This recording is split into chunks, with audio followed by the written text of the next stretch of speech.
I'm very proud to show the Caravaggio painting in such a great and historical gallery in London. One of my clients was clearing his attic and needed two men to help him.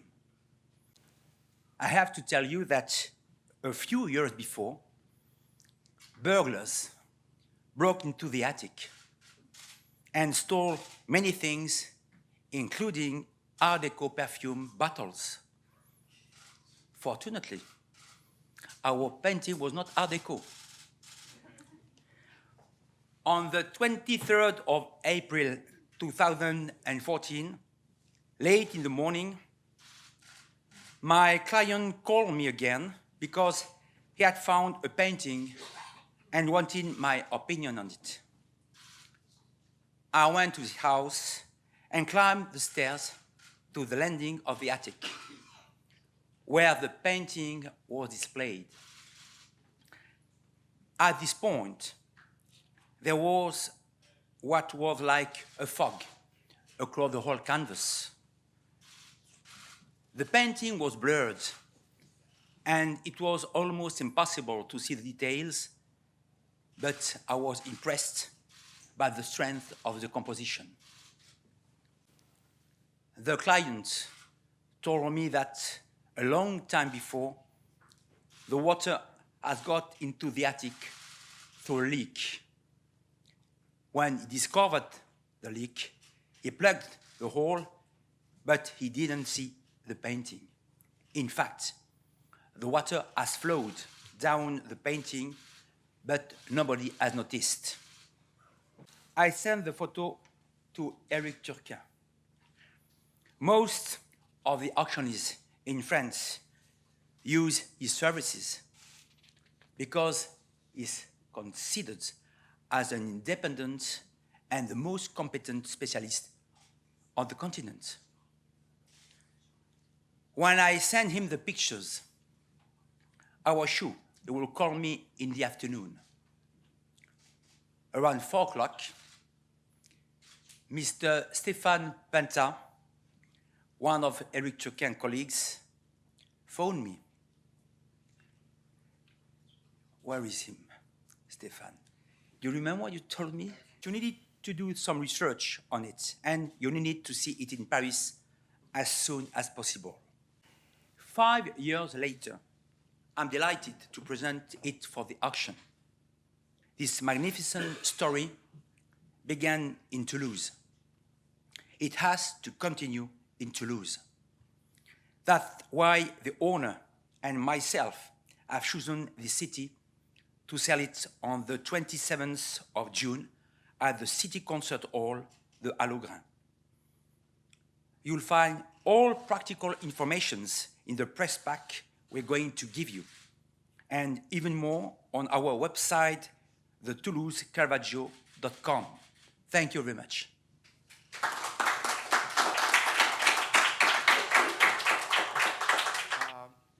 Marc Labarbe and I decided to go for auction, and it will be an auction without reserve. So it will sell. Have you without reserve? And have you sounded out potential? Will sell. It will be a real sale.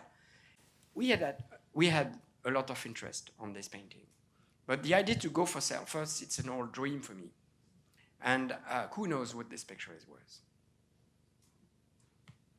I don't. And have you talked to potential? How many potential buyers have you talked to? I haven't talked to them, but they have talked to me. This is a picture for a museum. Why did we know that this picture was by Caravaggio? Again, we owe it to London. There are plenty of Caravaggio exhibitions, but in the last 20 years, there were only 2 seminal exhibitions.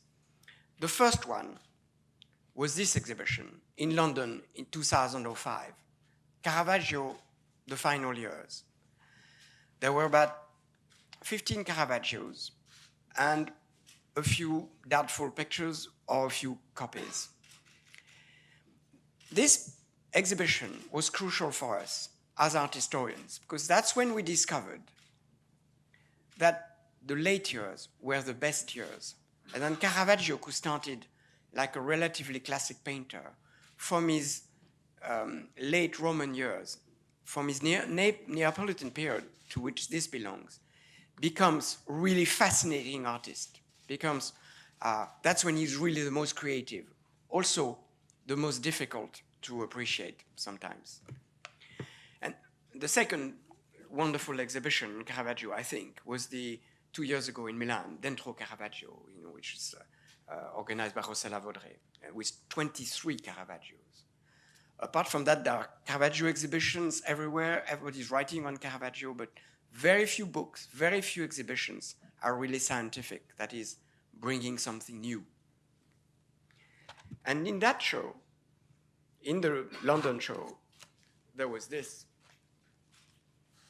which is, for every dealer, every expert as I am, this is a bill with a very high reward.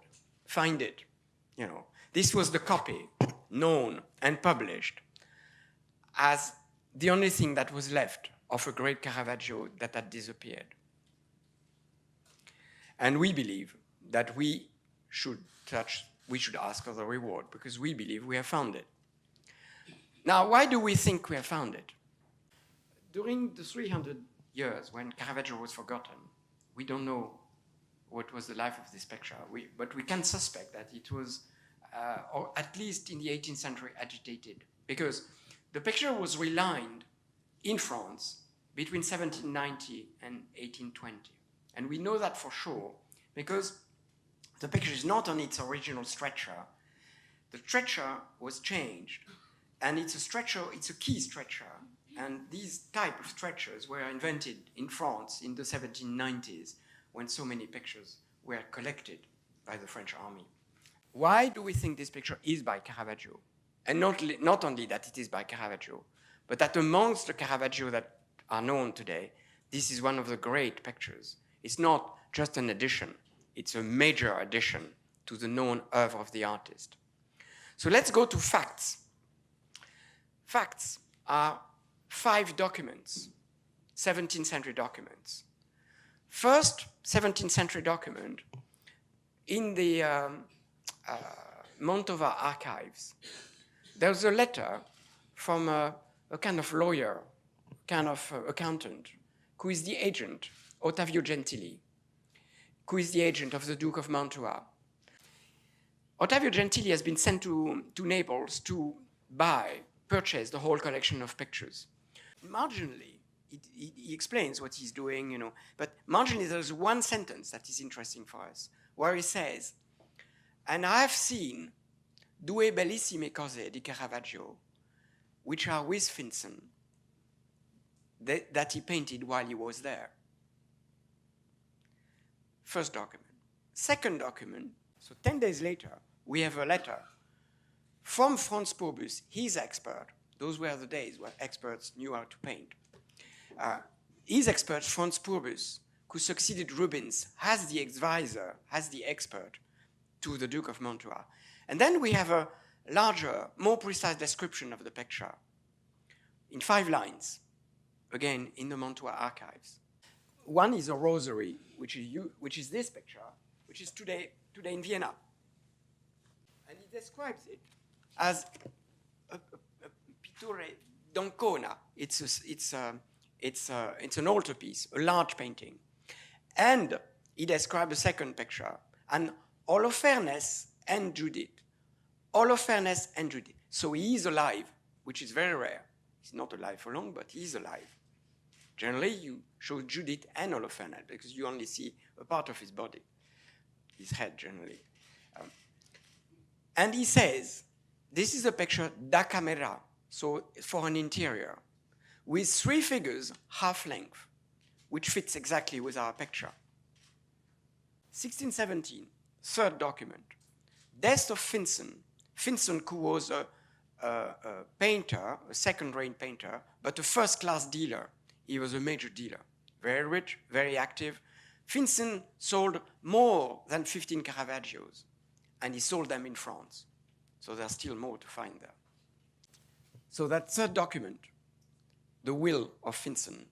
In his will, Finson leaves the two Caravaggio paintings, the Virgin of the Rosary, which I showed you, and this painting, and the Judith, to his, and then we learned that he had an associate and had only half of the paintings. He leaves his half to his neighbor, associate, and friend, Abraham Vink, another very minor painter this time, but very big dealer, and that's in Amsterdam. And that's the last sure track of the painting, Amsterdam, 1617. Fourth document, 1619, Vink, who is Flemish, like Finson, dies in Antwerp. And in the Antwerp archives, we have his deceased estate inventory. And in his deceased estate, we found again the Virgin of the Rosary, which is described, valued, and this is the picture that will be bought by a coalition of painters led by Rubens and Bruegel, and they would buy the picture to keep it in Antwerp. And this is the picture which then goes directly via the Habsburg to the Kunsthistorische Museum. So Vink has sold the picture between 1617 and 1619 because the Judith is not there anymore. So it has vanished, disappeared, between Amsterdam and Antwerp, between 1617 and 1619. We have a track of the painting, a most probable track, because we found a Judith and Holofernes by Caravaggio in 1689 in Antwerp, in the deceased estate of a dealer there, Alexander Voigt, and it's valued for a vast sum of money. And there was every probability that it is this very painting. And then nothing, until Marc Labarbe finds it in the Toulouse area attic.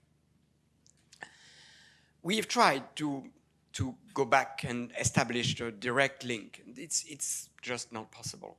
And that is the case with many Caravaggios, at least the ones that you find in private hands. And why is that? Caravaggio, at least to me, and I think to most art historians, and to all of us, should be a good reason to remain humble and to eat humble pie every morning. Caravaggio is an artist who was out of fashion, but totally out of fashion, from 1650 to 1950. His paintings were worth nothing. Nobody was looking for them. So we lose track of them. Because when something is worth nothing, there is no trial, there is no fight, there is no robberies, there is no nothing. There is no seizures or anything. So you find almost nothing. The artist reappears in 1951, with the Longhi show in Caravaggio in Milan. Now, why are we sure that this is the lost Caravaggio? The picture that every Caravaggesque was looking for. Because we have these documents, so we know that there is a lost Caravaggio of this subject. And this copy, the Naples copy, had always been considered as the copy of the lost original. And we do know, and we can prove, that our picture is not another copy. First, but you will have to look at it from closer, the picture has an extraordinary energy. It has a power, a beauty of execution, particularly in the red drapery. This cannot be the work of a copyist. There are facts. The documents, but then there are facts in the picture itself that prove that it's not a copy. When we kept this picture secret for 2 years, Stéphane Pintal went with Julie Duché. They went to get radios of it. And the radio was extremely instructive, because the radio told us things that you cannot see, of course. It goes underneath. It showed us pentiments changing, but serious changing. Originally, Judith was actually looking towards the face of Holofernes. She was looking at what she was doing, as she did in the first version, in the 1602 version. He changed the eyes. He also changed the eyes of Ebra, the servant. Originally, the servant, who is obviously suffering from thyroid, had both the goiter, which is a consequence of the thyroid disease, but she also had bulging eyes. which is also another aspect of the thyroid disease, gave this work to Claudio Falcucci. And he worked with Rossella Vaudrey, the great Italian specialist of Caravaggio. And they had studied, with radio, infrared analysis of pigment, they had the right to study the 23 Roman paintings and the 3 Neapolitan paintings. And they organized to show their work that wonderful exhibition 2 years ago in Milan, Dentro Caravaggio. They both said, we can prove to you that this picture is painted in Naples between 1600 and 1610 with the same pigments, with the same technique, with the same brushwork that Caravaggio. Let's talk about this picture in Caravaggio's work. This is not another Caravaggio. It's a seminal picture because it's painted in Naples in 1607. And we know it's painted in Naples because we have the document of Ottavio Gentili who says he painted these 2 pictures while he was there. Naples is crucial for Caravaggio. The year before, he stays only for 6 months. But this year, between the murder in 1606 of Ranuccio Tomassoni and his departure for Malta in July 1607, this is a crucial year because he leaves Rome, which was boiling with culture, boiling with pictures, with music, with sculpture, with sculpture, architecture. You know, the Rome of the Counter-Reformation was a fantastic city, attracting all the talents for the whole of Europe. He leaves that incredible city where he's one of the kings. You know, he's really a major figure. He sells his pictures for a lot of money. He's protected because he's highly protected, because he has fans, including the Prince Colonna. He's hidden in a farm between Rome and Naples for 6 months. And then he moves to Naples. Naples, there are no painters there. This is a kind of provincial city. It's not provincial, it's Spanish. But there are no great painters there. So that's where Caravaggio develops his own style. That's when he doesn't look at others. He doesn't look at Carracci. He doesn't look at Michelangelo, at Leonardo. He doesn't have them. And that's where he develops such a personal technique, such a personal way of painting, of expressing, and of touching us. That's where he really invents this new technique, which will get to its peak in Malta in his late years. And this is what your exhibition, 2005, proved. The best of Caravaggio is post-Naples, Naples and post-Naples, when he becomes darker, more somber, also more expressive and more touching. We have a clue also on the price of the picture, because, you know, we put a very high valuation of this picture. At least, I don't think it's high, but some buyers do. We value the picture at 100 to 150 million euros, which is roughly 90 to 140 million sterling. This is based, of course, on no other Caravaggio has been at auction, but we must discuss that later. But on the price of the Rembrandts, for instance, which were bought by the Rijksmuseum and the Louvre, the pair of portraits for 160 millions. If a pair of portraits by Rembrandt, who is less important, less revolutionary artist than Caravaggio, can be worth 160 millions, then we are cheap with that picture. And we are particularly cheap because there are only 65 Caravaggios, all of them, apart from 2, in public collections or in churches. So no one of these pictures will ever be available on the market, when there are still Rembrandt in private collections, several. Purbus gives us the price of the picture. He writes to the Duke of Mantova and says, they will not sell them to you for less than 400 ducati. That's the Virgin of the Rosary. And 300 ducati for this painting. And 300 ducati was enormous. I've used an archaeologist of economy, I don't know how you call them in English, who specializes in Italian history. And a house in Naples in 1610 was worth around 100 ducati. So this picture was worth 3 houses. So the price of this picture was enormous in absolute terms, but it was also enormous in relative terms. That is, if you compare it to other Caravaggio painting at the same time. The Virgin of the Rosary, who was standing next to this painting in Vincent's studio, was worth 400 ducati. But this picture is 3.8 times as big as this painting, which was offered for 300. So this picture was considered as much, much more important than the other painting. Even more, the Louvre painting, today it is the Louvre picture, but that again was an English picture. The Death of the Virgin was bought by the Duke of Mantova in April 2007, 6 months before we are talking, for 280 ducati. So when they were asking 300 for that painting, that gives you the importance of this picture had in the time.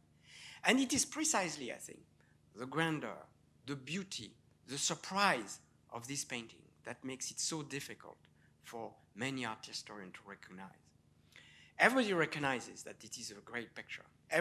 Even the most, the fighters against our attribution, they all recognize the beauty of the painting, but they can't make it fit with what they know of Caravaggio. And that is a problem for all art historians, I think. Caravaggio is not an artist. He's not another artist. He's an incredible creator. He's an artist who pushes the line, never does the same thing again, and is always surprising, always surprising. With the agreement of the Louvre, there was this exhibition in Milan of our picture next door to the copy in Naples. And the French museums had lent 3 Finson, 2 copies signed, and 1 great Finson from the Marseille Museum, hanging next door to our picture. And our picture was hanged just next to the marvelous Sopor et Timaeus by Caravaggio. And that exhibition certainly proved to everybody who had seen it that this picture had nothing to do with Finson, nothing. Can you explain the French attitude? Yes.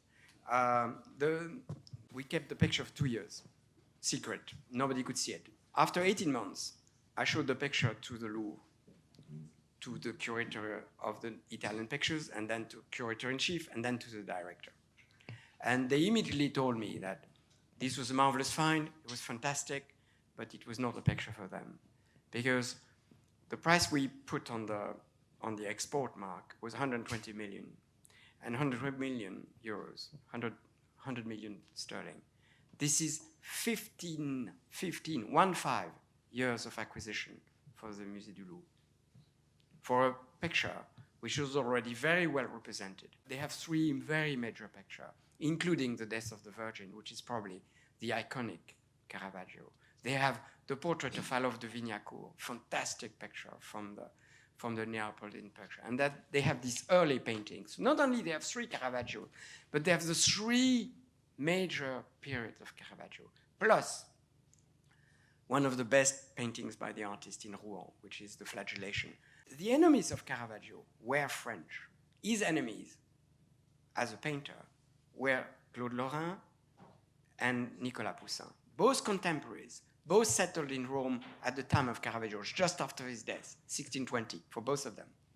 Poussin, our greatest painter, Poussin wrote, it's not something, he wrote, Caravaggio came on earth to destroy the painting.